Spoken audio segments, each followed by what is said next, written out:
Kinumpirma ng Department of Labor and Employment na nasa kabuuang 216,000 local at overseas na trabaho ang bubuksan para sa mga Pilipino naghahanap ng bagong oportunidad ngayong Labor Day. Tunghayan natin ang buong detalye ng balita mula kay Cherry Light.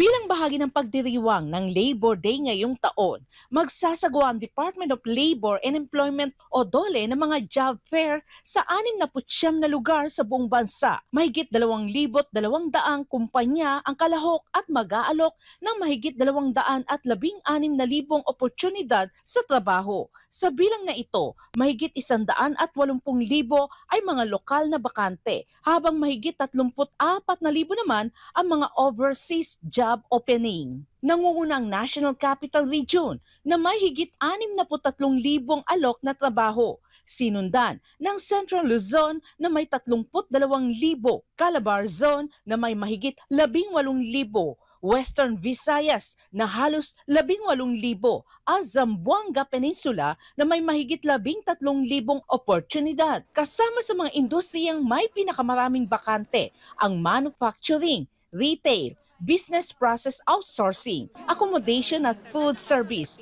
at financial o insurance sectors. Kabilang sa mga pangunahing posisyon na iniaalok ay production operator, sales clerk, call center representative, service crew at microfinance officer. Ayon kay DOLE Secretary Bienvenido Laguesma, ang pagsasagawa ng mga job fair sa pakikipagtulungan ng pribadong sektor ay bahagi ng kanilang pagsisikap na malapit ang mga oportunidad sa mga Pilipinong naghahanap buhay.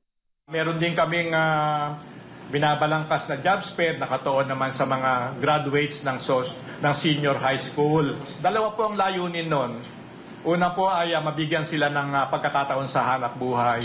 Pangalawa, malaman po namin sa DOLE ano ba ang kakulangan at anong klaseng adjustment o improvement ang pwede namin gawin para matiyak na magkaroon sila ng trabaho pagkatapos po nila na makagraduate ng senior high school. Samantala, ito naman ang payo ng kalihim sa mga nagbabalak na magpunta sa nasabing job fair ng DOLE. Bago pumunta sa job fair, tiyakin na medyo maayos ang kasuotan. Yung pong pagka ikaw ay tinignan, medyo makumbinsi mo kagad yung representante ng employer na ito pwedeng makuha. Ikatlo po, dapat wag tayong nervyusin at kabahan.